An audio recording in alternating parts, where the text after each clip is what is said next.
Bismillahirrahmanirrahim. Elhamdülillahi Rabbil alemin. Vessalatu vesselamu ala seyyidina ve nebiyyina Muhammedin ve ala alihi ve sahbihi ecma'in. Amma ba'd. Hurmatly musulman bir tuğanım, sizler menen biz Peygamber sallallahu aleyhi ve sellem'din duasına kantip ergeşebiz деген темада сүйлөшүп жатабыз. Мына ошондон бүгүндагы сабагыбызды толуктап өтмөкчүбүз. Андан кийинки 5-амал таавуну заужайни ала кыямул лайл. Жубайлар өз ара тахажжуд намазын окумалыкка жардамдашуусу, бири-бирине көмөктөшүүсү бул пайгамбарыбыздын дуасына жеткирүүчү амал. Дегеле ислам үммөтү, мусулмандар, момундар бири-бирине жакшы иште, таквачылыкта көмөктөшүүсү милдет болуп эсептелинет. Аллах Таала Кур'ан-ы Каримде өз сөзүндө төмөндөгүчө буйруйт: "Таавану алал бирри ва таква." Жакшылыкта жана таквачылыкта бири-бириңерге жардам бергиле. "Вала таавану алал исми вал удван." Күнөө иште, душмандашууда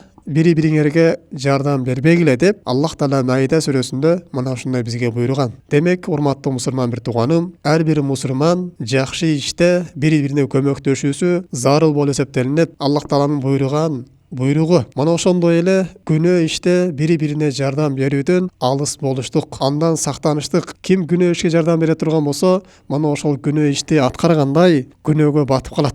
Мындан биз этият болуш керек. Эми мына ушундан өзгөчөлөп, үй бүлөдө жубайлар бири-бирине Аллах Тааланын таат ибадатында жардамдашуусу. Мына ушундан өзгөчөлөп, түнкү тахажжуд намазына ойгонууда, тахажжуд намазын окууда бири-бирине көмөктөшүүсү. Албетте бул тахажжуд намаз нафил намаз болуп эсептелинет. Эми пайгамбар саллаллаху алейхи ва саллям нафил намазда бири-бирине көмөктөшкөн жубайларга Аллах Тааладан дуа кылып аткан болсо, анда парыз ибадаттарда биринчи орунда бири-бирине көмөктөшүш парыз болуп эсептелинет, важип болуп эсептелинет. 5 убак намазды өтүп алууда, орозону кармамалыкта, үй бүлөдө жубайлар бири-бирине жардам бериштиги бул важип болуп эсептелинет. Үйдө аял 5 убак намазын окуу үчүн, күйөөсү дагы 5 убак намазын окуп алуу үчүн жамаат менен, жана ошондой эле орозосун кармап алуу үчүн, жана башка шарият милдет кылган парыз амалдарды аткаруу үчүн жубайлар бири-бирине көмөктөшүүсү, бири-бирине жардам берүүсү бул шарият буйруган важип парыз амалдардан болуп эсептелинет. Эми пайгамбарыбыздын хадисине кайта турган болсок, пайгамбарыбыз айтат, Абу Хурайрадан чыгарган хадисте: "Рахималлаху раджулан қама минал лайли фасалла." Аллах Таала бир кишини өз ырайымына алсын, түндө туруп тахажжуд намазын окуйт. "Вайқаза имратаху." Кийин өз окуп бүткөндөн кийин өз жубайын ойготот. "Фасаллат." Анан туруп ал дагы намаз окуйт. "Фаин абад надоха фи важихи маан." Эгерде жубайы ойгонбой баш тарта турган болсо, анын жүзүнө суу чачып ойготот. "Ва рахималлаху имратан камат минал лайли фасаллат." Аллах Таала бир аялды райымына алсын, ал түндөсү туруп тахажжуд намазын окуйт. "Вайқазат заужаха фасалла." Жана окуп бүткөн соң өз күйөөсүн да ойготот. Анан ал дагы окуп алат. "Фаин аба надохат фи важихи маан." Эгер күйөөсү ойгонбой баш тарта турган болсо, анда жүзүнө суу чачып ойготуп намазга тургузат. Демек, урматтуу мусулман bir туганым, караңыз кандай фазилеттүү хадис. Үй бүлөнү кандай бактылуулукка коруу, үй бүлө кандай болуусу тууралуу бизге үйрөтүп жатат. Эки жубайлар бири-бирине Аллах Тааланын таат ибадатында жардам берүүсүнө үндөп жатат. Албетте Аллах Тааланын таат ибадатына бири-бирине жардам бериштик бул үй бүлөдөгү мухаббаны, үй бүлөдөгү сүйүүнү күчөтөт. Үй бүлөгө тынчтык,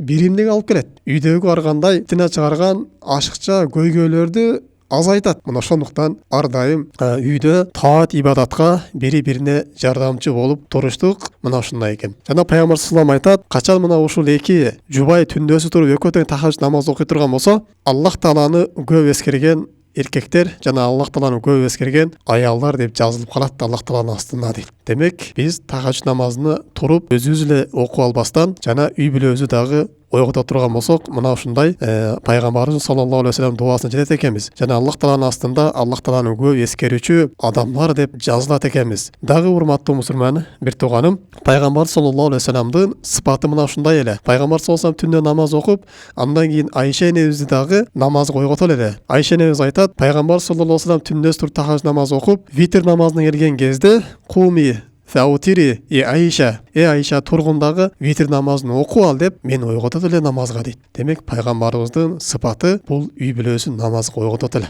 Аллах Таала Кур'ан-ы Каримде өз үй бүлөңдү намазга буйругун деген. Вастабир алейха, жана ошого сабырдуу болгонуң деген. Биз сага рызкы беребиз деген. Түндөсү туруп тахаж намаз окуштук. Үй бүлөнүн бири-бирине таат ибадатта жардамчы болушу бул рызкыга береке алып келет. Рызкынын көбөйүүсүнө себепкер болот. Жана ошону эле дагы бул пайгамбар саллаллаху алейхи вассаламдын сүннөтү болуп эсептелет экен. Анткени үй бүлөдө кээде күйөөсү жалкоолук кылып калат. Кээде аялынын иман алсыздап кетиши мүмкүн. Мына ушул алсыздап калган кезде бири-бирин алдыга сүйрөп, бири-бирине көмөктөшүп, бири-биринин иманын күчөтүшүп тура турган болсо, бул Аллах Таалага жага турган, Аллах Тааланын райымын алып келе турган улуу ибадаттардан болуп эсептелет экен. Деги эле намазда эле эмес, бардык Аллах Таалага таат ибадатта үй бүлөдө жардамчы болуштук. Үй бүлөдө жакшы кулук мүнөздө, үй бүлөдө сабырдуулукка, үй бүлөдө ачууну жутууда, үй бүлөдө бири-биринин кемчилдигин жабууда, жана ошондой эле балдарды келечекте солих перзенттерди тарбиялап чоңойтууда жубайлар бири-бирине жардам бериштиги. Мына ушун үчүн Аллах Таала эркектерге өзүнчө милдеттеме берген, аялдарга өзүнүн табиятына жараша милдеттемелерди берген. Ар ким өзү милдеттемесин аткара турган болсо, анда үй бүлөдө бактылуулук болот. Келечекте солих перзенттер чоңойот. Мына ошо милдеттемелердин бири, эгерде күйөөсү көчөгө чыгып үй бүлөсүн бага турган болсо, шарият буйругандай. Ал эми аял үйдөн чыкпай ушу үйдөгү балдардын тарбиясына, үйдүн иштерине, жумуштарына карай турган болсо, балдар жакшы тарбиялап чоңойто турган болсо, мына ушул келечекте бир жакшы нерсени үмүттөндүрөт. Мына ушул үйдө бактылуулук болот. Дагы урматтуу мусулман бир тууганым, шарият буйруган милдеттемелерден бул күйөөсү аялына жакшы мамиле кылуусу, жакшы адеп ахлакта тутунуусу, күйөөсүн аялынын кемчилдиктерин эле артынан чукулап, мына ошол нерсенин артынан издей бербештиги. Эгер кокус урушуп кала турган болсо, ошол катасын мойнуна коюу үчүн кайра-кайра далилдерди издей бербештиги. Аял дагы мына ошол нерсени карманыштыгы. Күйөөсү менен уруш жанжалга барып кала турган болсо, экөө тең ачууну жутуштугу. Пайгамбар саллаллаху алейхи вассалам ла тагдоп деген, ачууланба деген. Бул аялга да, эркекке дагы тийиштүү. Эркек дагы, аял дагы кандай бир көйгөй чыгып кала турган болсо, ачуулукка алдырбастан, бири-бирин сен ката кылдың, мен туура кылдым деп бири-бирин ушундай айыптап, каталарын мойнуна коем деп аракет кылбастан, экөө тең бири-биринен кечирим сурап, менден кетип калды, кечирим сурашып, андан кийин ачууларын жутуп, кечиримдүү болушуп, сабырдуулукту кармай турган болсо, албетте бул үйдө бактылуулук болот. Ал эми ачуулукту жутпай турган болсо, сабырдуулукту кармабай турган болсо, бири-биринин айып кемчилигин ачып бере турган болсо, мына ошол айып кемчиликти экөөнүн ортосунда эле кармабастан дагы көчөгө чыгарып жибере турган болсо, бирөөсү атасын айтып, бирөөсү апасын айтып, кичинекей эле көйгөйдү чоң ишке айландырып жибере турган болсо, албетте бул үй бүлөдө шайтан ортого кирет. Шайтан киргенден кийин бардыгын бузуп жок кылат. Үй бүлөдө бала чака боло турган болсо, алардын жетим калуусуна себепкер болот. Мына ошондон урматтуу мусулман бир тууганым, үй бүлөдө бири-бирине таатка, Аллах Таалага таат ибадат кылууга жардамчы болушубуз керек экен. Ошондо пайгамбар саллаллаху алейхи вассалам үйлөнүп жаткан жигитке ушундай насаат берген. Фазфар бизяти дин. Эгер үйлөнө турган болсоң, үйлөнө турган кыздын динине карап ал деген. Анын адеп ахлагына карап анан үйлөн деген. Анын иманына карап анан үйлөн деген. Мына ошол үй бүлөдө сага таат ибадатка жардамчы боло турган аял болсун деген. Жана дагы пайгамбар саллаллаху алейхи вассалам ошол кыздын валилерине, кыздын ата-энесине насаат берген. Эгерде силердин кызыңарды кулук мүнөзү жакшы, силер анын дининен, кармаган таквачылыгынан ыраазы болгон адам келе турган болсо, ошого кызыңарды бергиле деген. Эгерде бербей турган болсоңор, жер бетинде бузукулук көбөйүп кетет деген. Демек пайгамбар саллаллаху алейхи вассалам биринчи жар таңдоодо иманына караган. Мына ошол үй бүлөнүн негизги куруу максаты бул Аллах Тааланын таат ибадатын торготуштук. Эркек дагы, аял дагы арам иштен тыйылыштык биринчиден. Экинчиден солих перзенттерди тарбиялап чыгыштык. Мына ушул үй бүлөдөгү үйлөнүүнүн, никенин негизги максаттарынан бири мына ушул. Биз башка хайванаттарга окшоп өзүбүздүн шахват, напсыбызды кандыра алуу эле кетип калыш эмес. Албетте анын артында бир чоң үй бүлө куруудагы чоң бир максат турат. Ошо үйлөнүп жатканда ар бир эркек дагы, аял дагы ниетин мына ушул Аллах Тааланын ибадатын тургузам деген нерсеге коюш керек. Анткени ушул келечекте бир элге, жерге пайдасы тие турган перзенттер тарбиялап чоңойтобуз.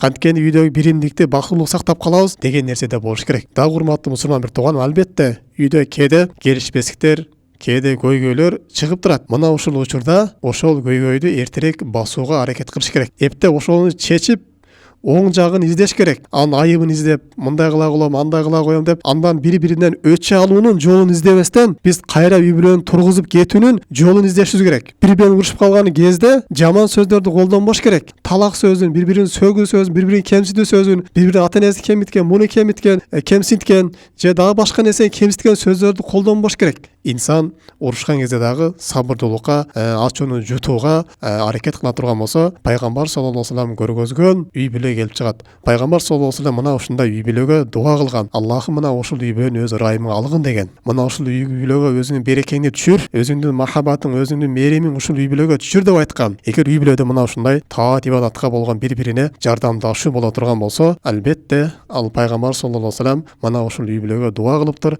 жана ушул үй-бүлөдөн шайтандар качып, мына ушул үй-бүлөгө периштелер келет. Мына ушул үйгө Аллах Тааланын ырайымы, Аллах Тааланын берекеси түшөт. Бул үй-бүлөдө, бул дүйнөдө тынчтык болот, бул дүйнөдө жүрөктөрүнө бейпилдик орнойт жана кабыр жашоосунда дагы, акырет жашоосунда дагы мына ушул үй-бүлөдө тынчтык, бекем, биримдик болот. Кыямат күнүндө бири-бирине жардамчы болгон абалда бейишке кирип кетишет. Ал эми бул дүйнөдө бири-бирине тоат ибадатка жардам кылбай турган болсо, эртең кыямат күнүндө дагы Аллах Таала сактаган болсун, бири-биринин акысын бербеген болсо, Аллах Тааланын астында дагы эки жубайлар бири-бирине душман болуп калат. Бири-бирин көргөндө качып калат, балдарынан качып калышат. Эгерде акыларын бербей турган болсо, таат ибадатта үй-бүлөнү тургузбай турган болсо, мына ушундай акыбети оор болуп калат экен. Аллах Таала баарыбыздын үй-бүлөбүздү оңдогон болсун, үй-бүлөбүзгө бактылык берген болсун, биримдик берген болсун. Аллах Таала бул дүйнө жана акыретте бизге бактылык берсин. Билип дагы билбей дагы кылган күнөөлөрүбүздү кечирген болсун. Субханака Аллахумма бихамдик, ашхаду ан ла илаха илля анта, астагфирука ва атубу илейк. Ассаламу алейкум ва рахматуллахи ва баракатуху.